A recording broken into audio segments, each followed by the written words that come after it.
Outside code, the freight line broke the farmland into long, uneven panels, and most days they all blurred together for Lane Corbett. The fields, the drainage ditches, the distant grain silos, all slid past in one flat strip of color.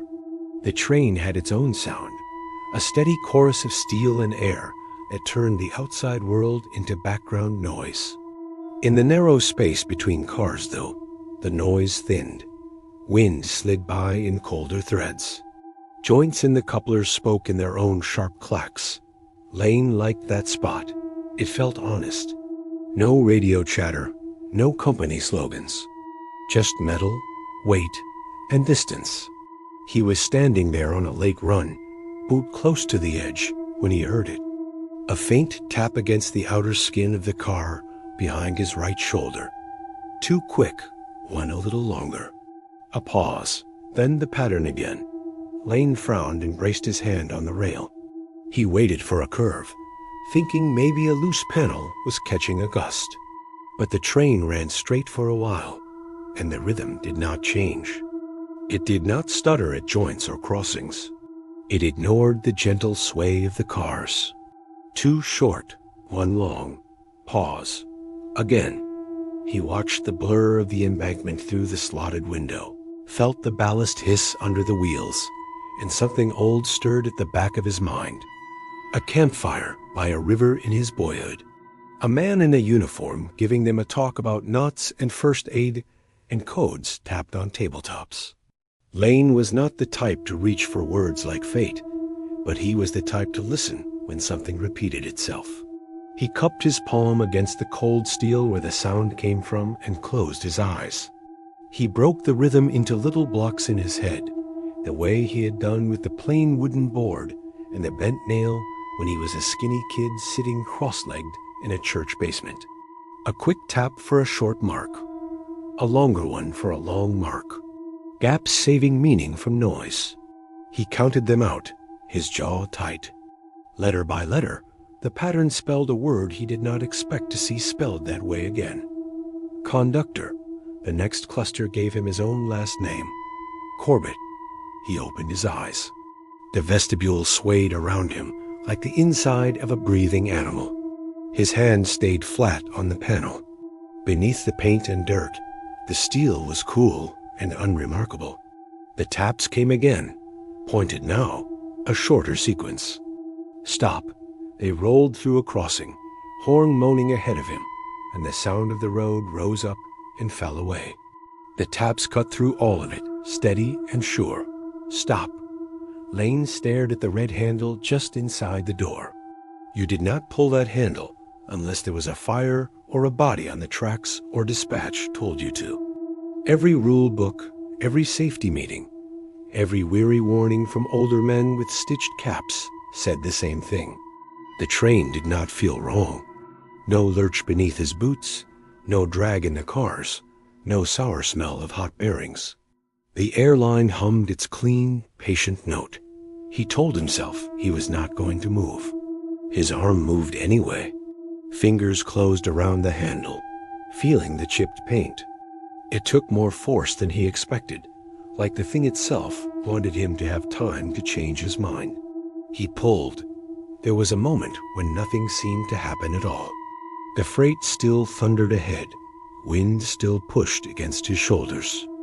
Then the horns at the head end blew hard, a warning for no one in particular, and the brake line dumped with a rushing hiss that sounded like the train exhaling. Weight pushed forward. The couplers tugged. Coffee flew somewhere down the consist. Boxes shifted. The whole world leaned on its heels as the engine bled off speed, yard by slow yard. Lane steadied himself with a flat hand on the wall and heard the taps continue beside him, calm and unhurried. Good. They coasted down past a stand of poplars and came to a grinding stop with the horn poking over a narrow county road.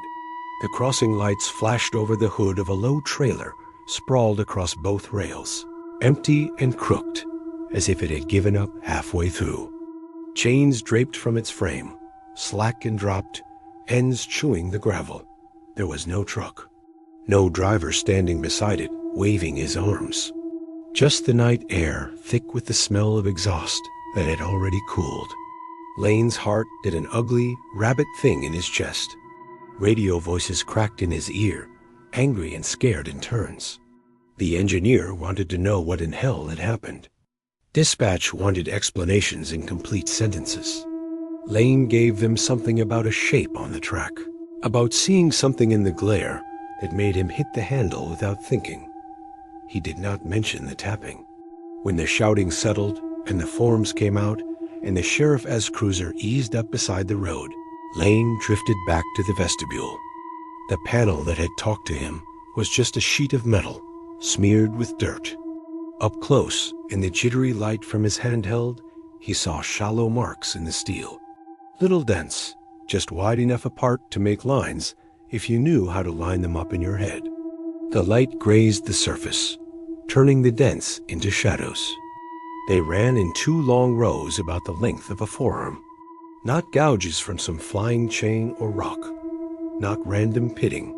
Each mark was about the size of a thumbprint, as if someone had hammered with a small, blunt tool, careful and patient. His brain, still hot with adrenaline, translated them without wanting to. Stop. The pattern had been struck there long before his hand came near the handle, long before this sheet of metal had ever seen him. He ran his palm over the rows, feeling the faint rise and fall. The steel stayed mute. A last soft tap came under his fingers. Again. He snatched his hand back like the panel had burned him, then stepped out onto the ballast and let the wind take the sweat off his face. The company called him a hero in the first batch of emails. The second batch talked about policy and procedure. There were questions at the depot office over bad coffee and stale cookies. He explained, as calmly as he could, what he had seen from the vestibule, how the line of the road had struck him wrong in the distance, how he had trusted instinct. They wrote that down and nodded a lot. He watched the dispatcher's ballpoint roll a thin groove in the cheap pad, making the same passes over the same letters as if he could wear through the paper and find the truth underneath. Later, alone in the locker room, Lane leaned his head against the cool metal of his locker and listened. Nothing. He opened the door. His vest hung where he left it. His cap sat on the shelf. The room smelled like soap and machine oil and the faint, sour trace of men gone home. No taps. He drove to the motel at the edge of town, the one with the cracked sign and the humming ice machine. He showered underwater. It went from warm to too hot and back without warning, then lay on the bed with the television off and the curtains drawn crooked. The air unit under the window wheezed in slow cycles. Fluorescent light from the parking lot seeped in around the fabric, turning the ceiling into pale concrete. He lay awake far longer than he meant to, waiting for the thin, distinct knock that did not belong to pipes or plastic or settling walls. It did not come. He told himself that meant he was free of it. The next run out, on a different set of cars with a different lead engine, he kept to the front part of the train. He checked paperwork twice, then a third time, the way a man checks his pockets for a missing key. The line ahead was clear, the weather decent, the schedule tight. He did not plan on going back between the cars at all. A little after dusk, with the sky laid down in a flat purple lid, the driver asked him to walk the train. There had been a drag on the pull, a subtle thing, and the driver wanted reassurance. Lane stepped down, boots crunching the ballast, and started the long walk along the side of the consist. The wheels loomed beside him, silver edges smeared in grease. He brushed his knuckles against cold metal now, and then, to keep himself honest, no problem here. No smoke, no stink of burnt oil, just steel, stone, and weeds. Halfway back, he climbed the ladder into a vestibule to cross from one side to the other. The air in the narrow space felt a little cooler than it should. He felt it before he heard anything, a faint prickle at the base of his neck, the way you know when someone is reading over your shoulder. Then, just as his hand found the upright bar, the tapping came. Two quick, one low, a pause. The same strange patience as before.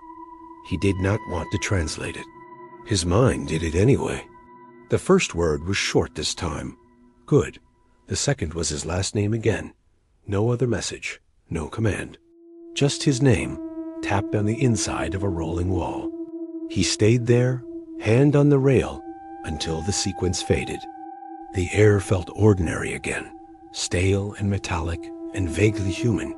When he came up to the front and told the driver that the train was sound, the man gave him a long look. "You doing all right, Lane?" "I am fine. You look like you saw a ghost back there. Just tired. If you need the day, you talk to someone." He went home after that shift and sat at the small kitchen table with the timetable and his old scout handbook. The handbook was a relic, pages worn thin near the back, but the code chart was still clear. He traced the dots and dashes with a blunt finger, hearing the lectures he had half ignored when he was young. He told himself he was only doing it to prove to himself that the similarity was superficial, that he had imagined it. That stress had put a structure on random noise. The patterns in his memory matched the chart better than random chance had any right to. His thumb rested beside the combination that made his name. He closed the book and put the kettle on, gritting his teeth until the muscles in his jaw ached. The house settled around him in familiar creaks. A distant truck rolled past on the road beyond the field. Somewhere in the wall, a small creature scurried behind the insulation. No tapping. He slept in fits, dropping down fast and jerking awake with the feel of the red handle solid in his hand.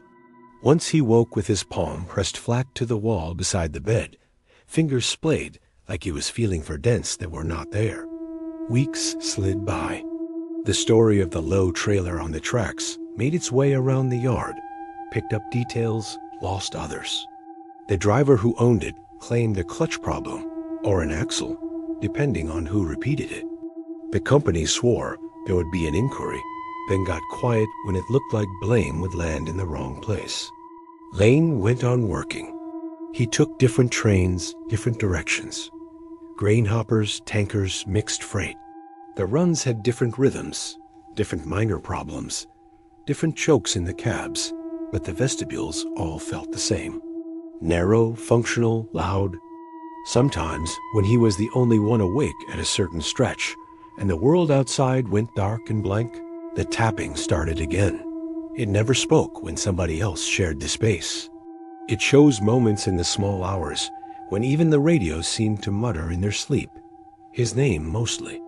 Sometimes a short, approving word. Once, a long string that took him a full minute to piece out, crouched by the door with his teeth sunk into his lip. Milepost Willow. He did not know the exact markers by that name, but he knew the area. A sag in the line where the track slid between two low hills and a creek cut close, eating at the bank. There had been trouble there once, before his time. An older man at the depot had mentioned a washout in the wrong season, a derailment that piled cars like toys. He had taken it for the usual yard talk, the kind of story that grew with each retelling. Now the words sat in his head like a stone in a shoe. The next time they rolled through that stretch, the night was calm. Stars hung low. The creek made its usual whisper. The right-of-way looked fine. He stood in the vestibule anyway, hand near the handle, and listened. Nothing. The train glided over the hollow without a tremor. The more he tried to ignore it all, the more space it took up in his thoughts. He began to notice other patterns. Old scars in the car sides, small clusters of dents positioned in ways that could be nothing more than impact marks, or something more. He started carrying a small notebook in his vest pocket, the kind dispatchers liked for jotting details. During long waits on sidings, he walked the line and ran his fingers over the steel, copying down little strings of short and long from memory. Some of it came out nonsense. Some of it spelled things that could have been chance. Simple words a man might want to see, even if he had made them up. Stop. Go. Help. Then he found a panel on a tired grain car, paint flayed by sun and years, with a trail of dents that spelled his surname. He knew that car had never been on his train before. The numbers stenciled on its side belonged to a different district. The only eye that had likely been on that panel for years belonged to a man with a spray gun. The gear behind his ribs clicked another tooth forward. He went home that week with his shoulders tight and his skin feeling too small. The house tasted flat, like old cereal. He turned on the television just to have another voice in the room, then turned it off when the noise felt false. The kettle's rattle on the stove sounded too much like a nervous tooth on enamel. On his days off, he drove out along the old county roads that paralleled the line. He parked where he could see the track, watched trains pass, and tried to locate the exact spots that corresponded to the coded mileposts he had written down. Some of them lined up with places that had obvious ordinary hazards: a narrow crossing with bad sight lines, a sagging bridge over the drainage ditch, a place where trees leaned too close to the right-of-way. Others seemed arbitrary. A flat stretch of good track and clean ballast, a curve with nothing but weeds. He collected clippings from the local paper and from other small town sheets, the kind that still printed church fish fry notices on the front page. Train incidents made the news in a way a lot of other human problems did not. He spread the clippings on his table and squinted at the dates and locations until the ink blurred. His wife, had he still had one, would have told him to stop. She would have put her hand on his shoulder and told him the world did not have to line up neatly for it to keep turning.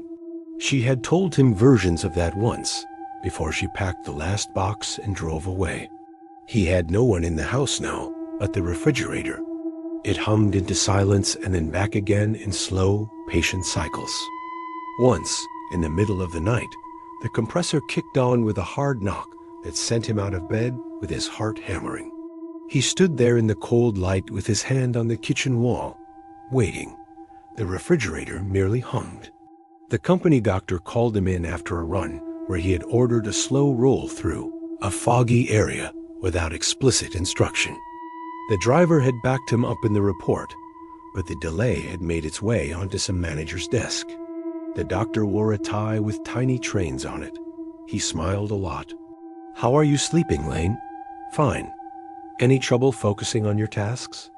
"No." "Any unusual stress at home?" Nothing new. He considered telling the man that the walls had learned a new language, that steel and paint and distance were trying to talk to him, that his name had appeared in places he had never set foot.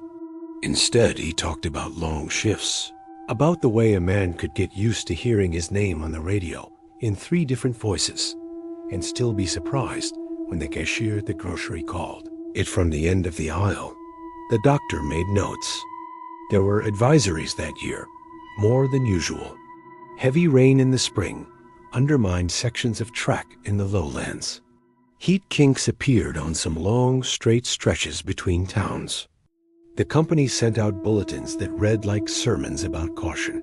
Lane saved each one.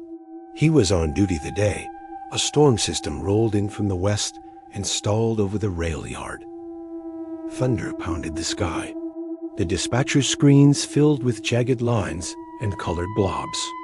No one wanted to be the one to order a stop in traffic without clear damage, but no one wanted a headline either. They sent his train out late in the day, hoping to get ahead of the worst. The consist was long and mixed, with boxcars, tankers, and hoppers strung like mismatched beads. The driver up front was a young man from another division, keen and quiet. As they rolled out past the last of the yard lights, the rain came down in a steady sheet. The rails ahead shone dark and slick. Wipers squeaked at the head end. The radio hissed. Lane stood by the cab door, watching the weather through thick glass. He could feel the weight of the cars behind him, pressing against the engine, like a crowd leaning on a closed door. The line they were taking would cross the creek by Willow on a bridge older than he was. The bulletin had mentioned watching for high water there, nothing more. It had not told them to stop. The advisory tone on the radio had carried that careful, legal phrasing he had come to recognize as a man protecting his job more than the men in the cabs. He knew the route well enough to feel when they were getting close. The land on either side settled into familiarity, even with the rain smoothing it out. The track took on a shallow downhill grade, invisible to the eye but clear to the body. He told himself he would stay in the cab, that he would ride it out like any other stretch, eyes on the signals and ears on the radio, that he would let the driver do his job and keep his own hands away from handles. He had no right to touch without orders. The rain tapped against the windows. The floor vibrated under his boots. The urge to step back, just to see, tugged at him like a hook in muscle. He glanced at the driver. The younger man's face was calm but intent, jaw set, hand light on the throttle. "If you want to walk the train, go ahead," the driver said. "I got this. I am fine. Suit yourself." Lane lasted another mile. Then he opened the cab door and stepped out into the narrower world of the catwalk. Rain hit his face in slanting sheets. The air out here smelled like wet creosote and damp steel. The wind tore at his vest. He moved back along the side of the engine, hand on the rail, then slipped into the vestibule of the first car behind the power. The noise changed at once. The roar of the engine dropped away, replaced by the layered sounds of wheels, wind, and water. The tapping was waiting for him. It came in hard and fast, impatient now, hammering at the panel near his shoulder. Short, long, short, without the gentle pauses it had used before. He set his feet wide so he would not pitch forward and close his eyes. The first word was the same it had given him that night on the county road. Stop. The second spilled out in a longer rush, the letters stacking in his mind almost before he had time to count them. Bridge. He opened his eyes. The vestibule was a blur of gray wet and vibrating steel. The train rushed on, air howling in the gaps. His hand found the emergency handle without him meaning it to. He imagined the reports, the delay, the questions, the tired suspicion in the dispatcher's voice, the driver's face when he had to call in an unscheduled stop on a live line with a storm closing over them. He imagined the bridge ahead, Lamb's back of old stone over a swollen creek, and heard the faint whisper of water against pylons, even under the scream of steel. The taps hit the metal so hard, he felt them in his bones. Stop. His arm shook. The handle stayed down. He told himself he needed more proof than this. More than a pattern his own brain might be riding on noise out of fear. He thought of the trailer on the tracks, the loose chains, the way the horn had hooted over empty asphalt. One miracle, if that was what it had been, did not guarantee a second. He waited for something he could put in a report. A visible sag in the line, a flash of light where there should be none, a voice on the radio. Instead, the bridge took shape ahead through the slotted window, ghostly through the rain. The dark shape of the creek beneath it oiled, higher than he had seen it, licking at the undersides of the structure, but the stone held. He saw no collapse, no gap, no fallen tree jammed against the uprights. Just old masonry and stormwater, and the path he had taken 100 times. He kept his hand off the handle. The train clattered onto the bridge. The sound changed beneath his boots, turning hollow. The rain hammered the roof. Water flung itself from the track in milky fans. Every cell in his body expected a drop, a pitch, the sickening slant of derailment. They reached the far bank with nothing worse than a soft sway when the land rose under the wheels again. The tapping stopped. He stood there until they were half a mile past, drenched, head pounding, breathing in short, angry gulps. Nothing came. No praise, no condemnation, no name. At the next siding, where they sat for a while to let a priority train pass, he walked the length of the consist under a sky that had gone from hard rain to a lighter drizzle.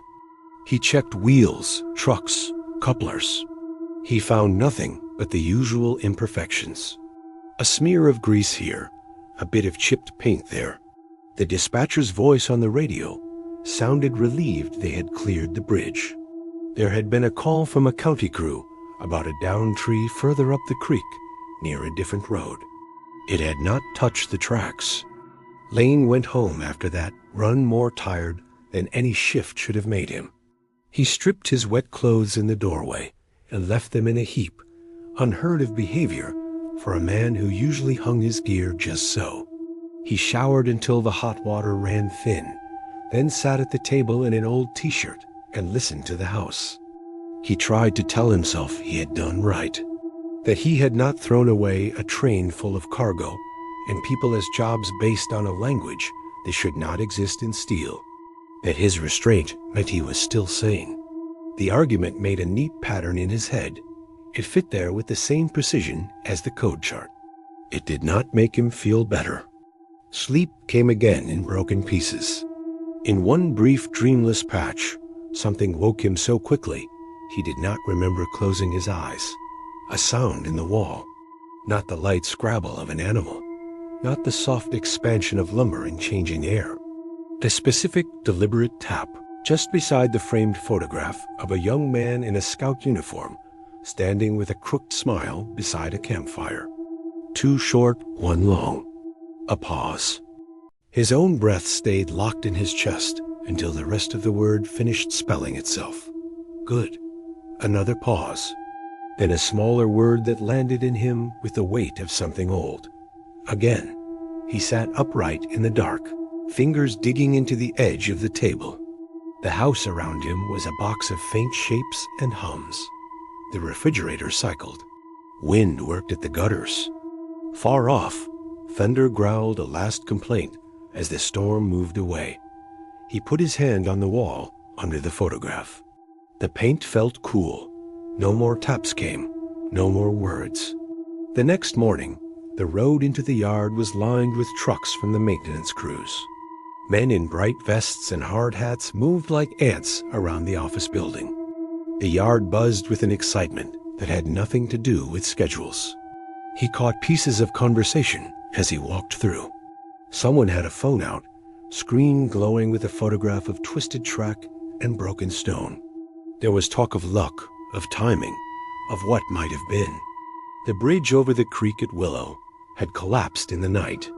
The story came together in fragments. A tree bigger than a pickup had torn free upstream and rammed the old masonry at a bad angle. The creek, already swollen from the storm, had eaten at the weak point until the structure gave way. No train had been on it at the time.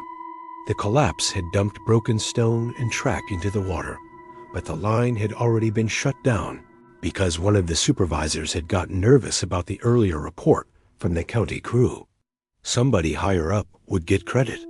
Someone would say the right thing to the right person in a hard hat and a tie. Lane stood by the break room coffee pot and listened. He lifted his cup, watched the thin liquid arc into it, listened to the drip and the hiss.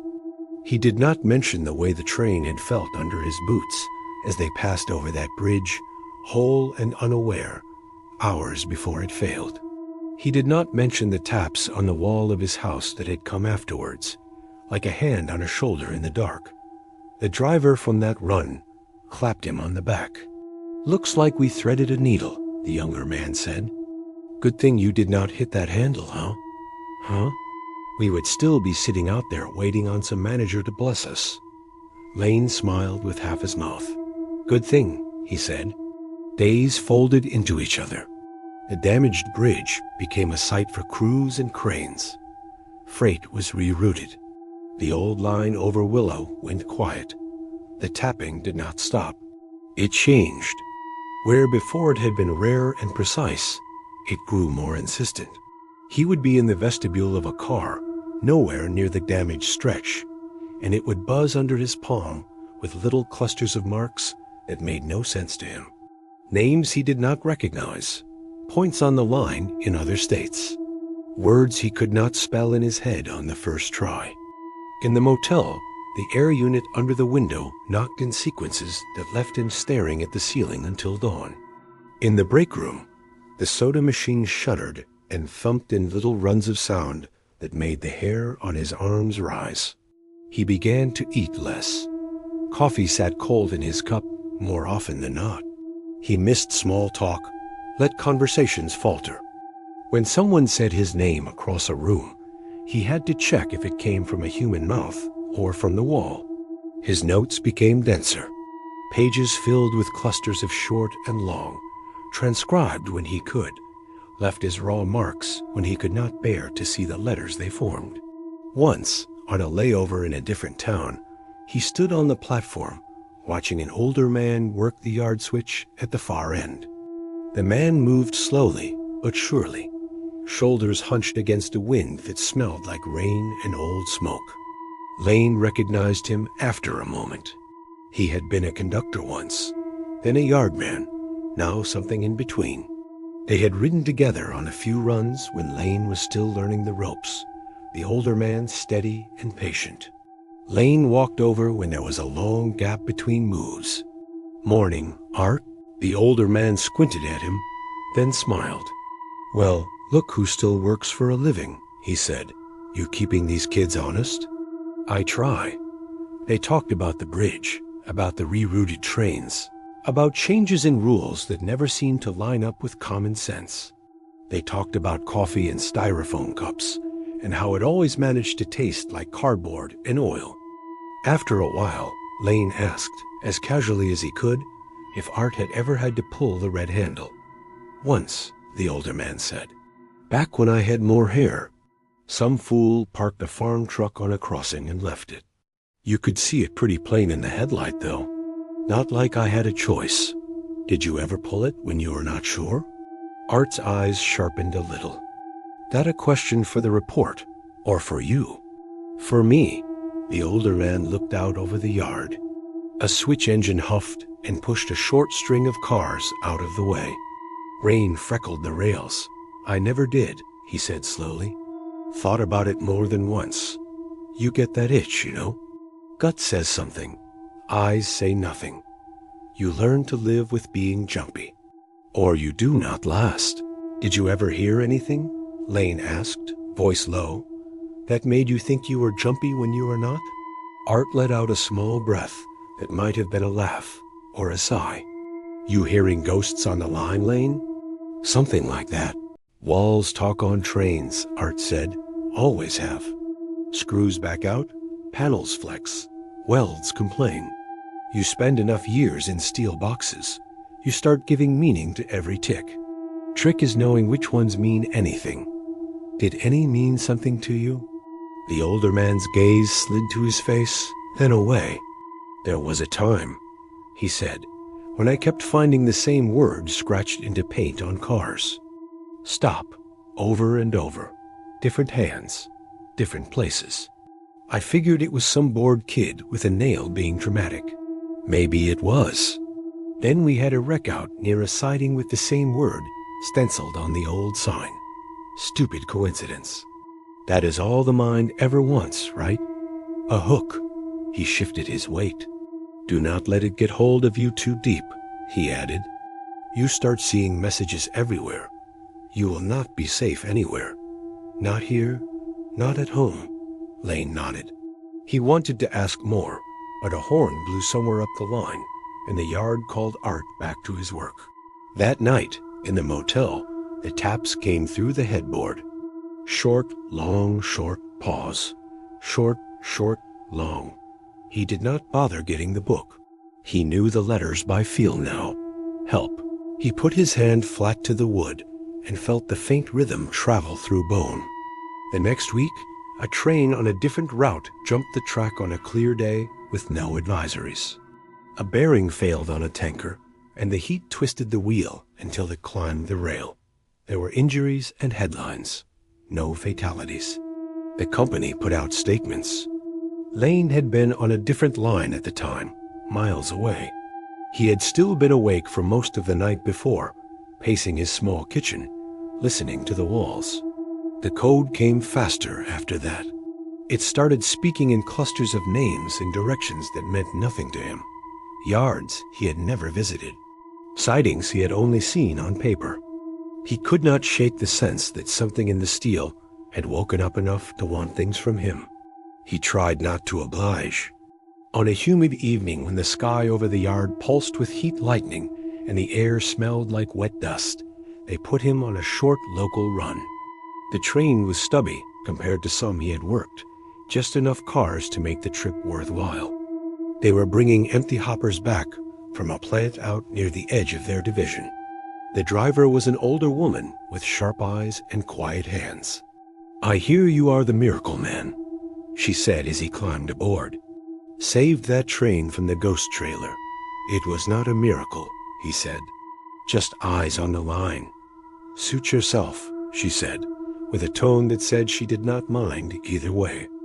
They moved out under a low, dirty sky.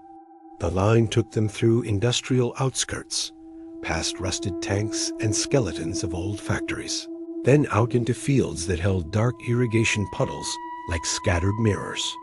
The radio murmured about a power outage in one of the towns ahead. A substation problem, nothing to do with the rail.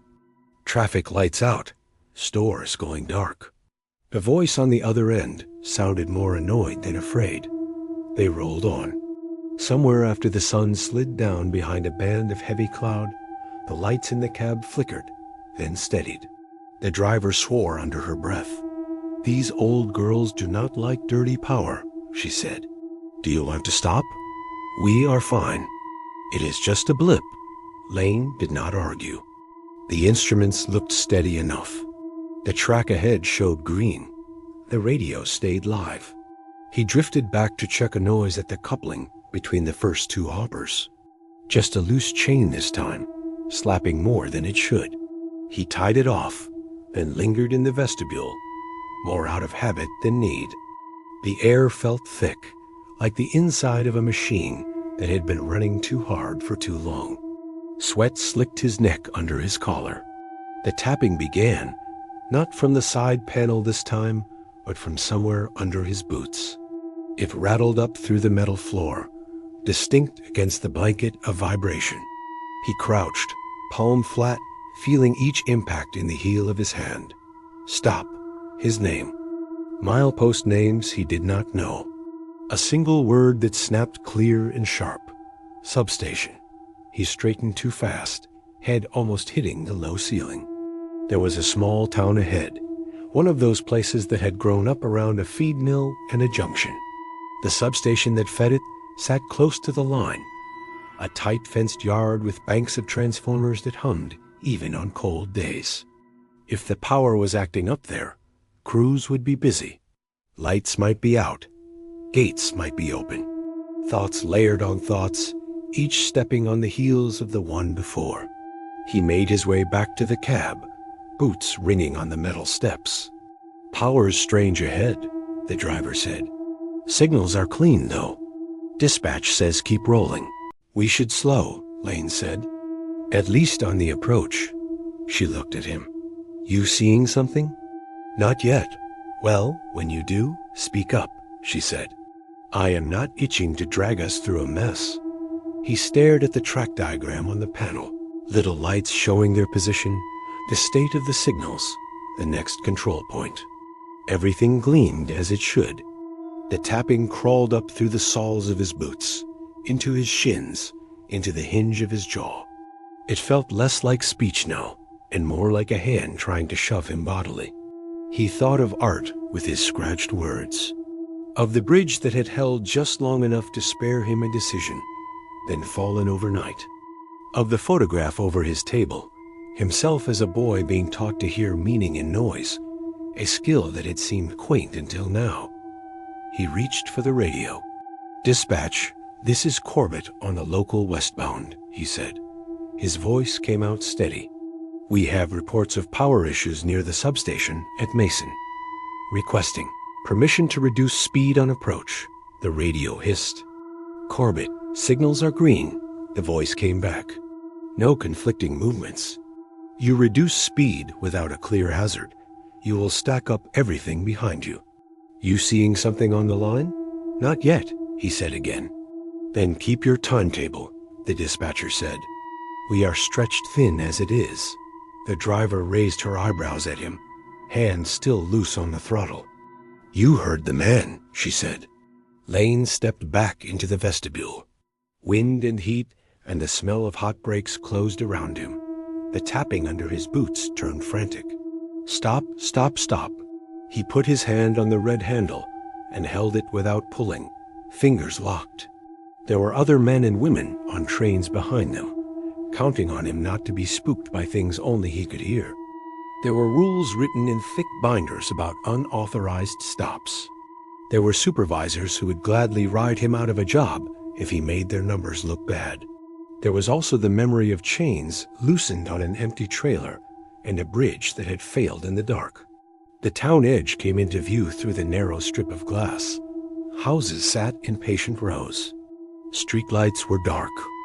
The substation fence loomed ahead, a metal grid around taller metal shapes. Something moved in the yard. For a split second, he saw a beam of light where there should have been none, bobbing and jerking near the base of a transformer. A figure in a hard hat, perhaps, or a stranger with no business being there.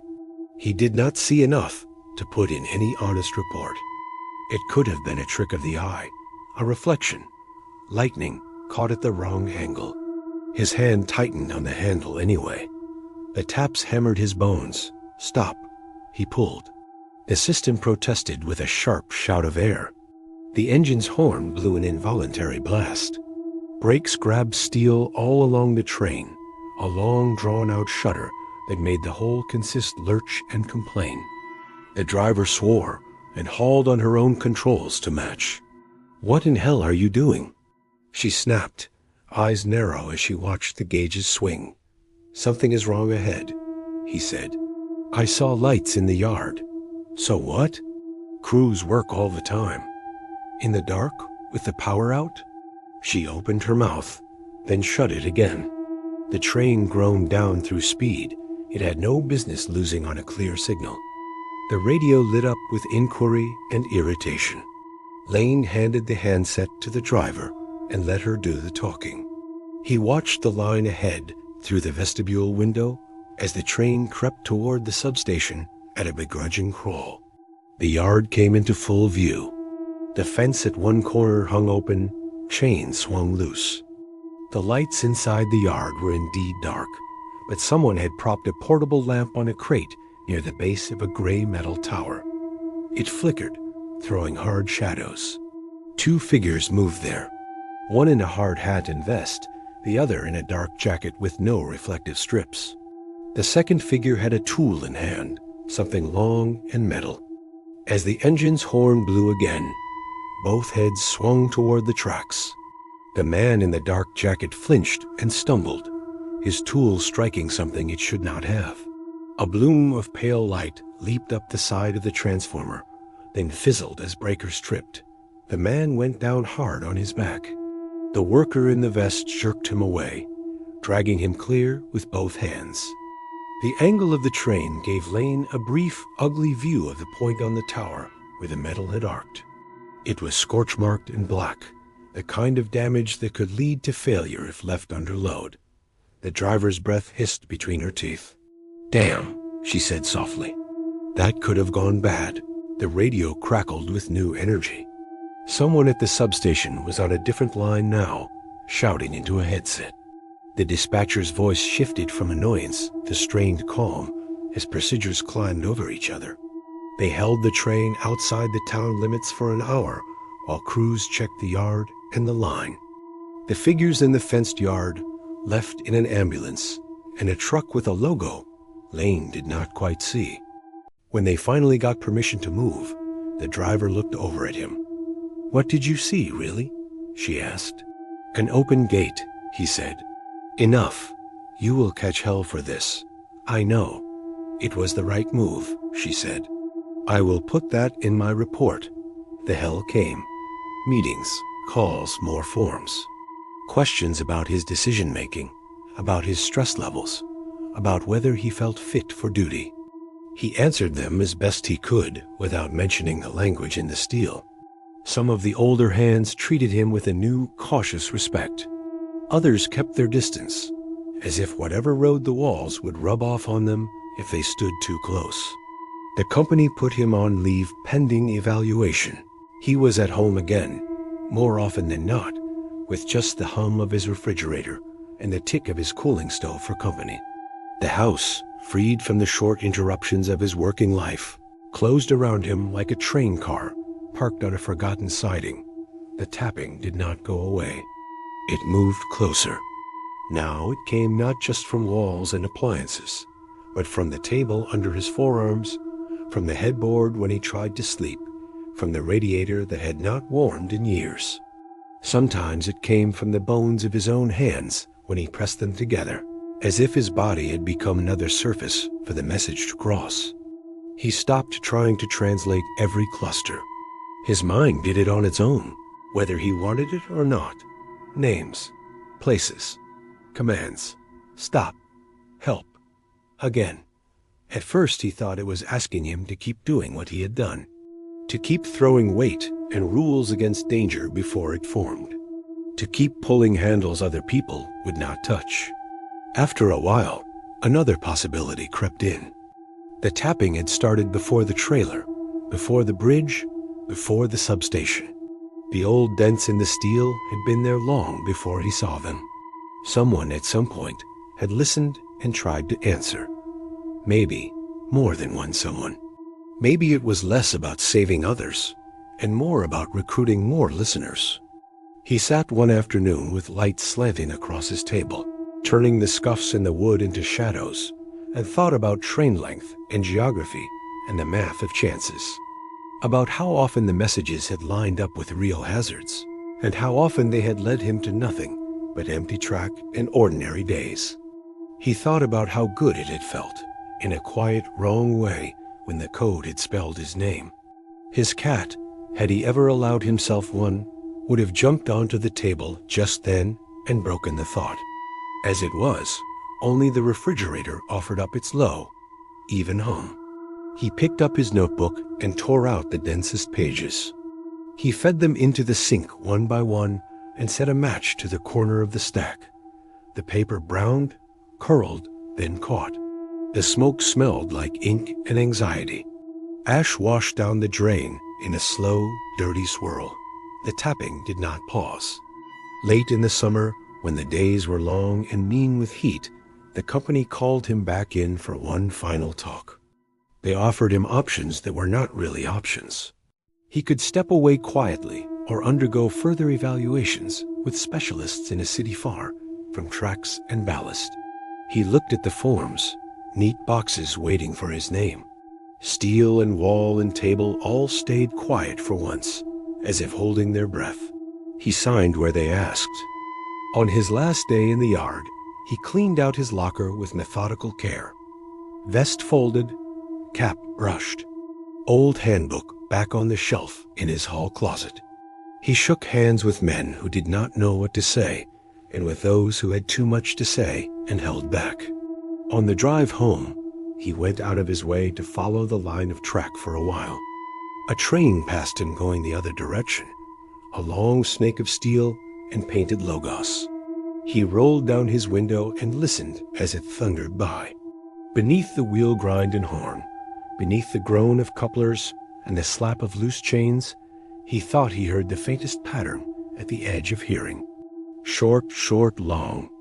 Someone else would be in a vestibule somewhere along that train. Someone with a hand on a rail, maybe a boy not much older than he had been when he first sat in a scout hall and learned that sound could spell. He drove on. At home, he sat at his kitchen table as the light faded and did not turn on a lamp. The refrigerator hummed. The old heater clicked. The house settled around him like a train easing to a stop. For the first time in months, there was no tapping at all. He let the silence stretch, counting his breaths instead of marks. Hours later, long after the sky outside the window had gone from blue to purple to black, a single soft knock came from the wall at his back. Just one. He did not translate it. He did not put his hand to the paint. He stared at the tabletop instead, at the faint rings left by years of coffee mugs, and waited for his heartbeat to slow. The walls stayed still. Somewhere far off, faint through the night air, a horn sounded as a train crossed a road he could not see. The note rose and fell in a pattern older than any code he knew. Then even that faded, leaving only the low, steady noise of the world turning without him.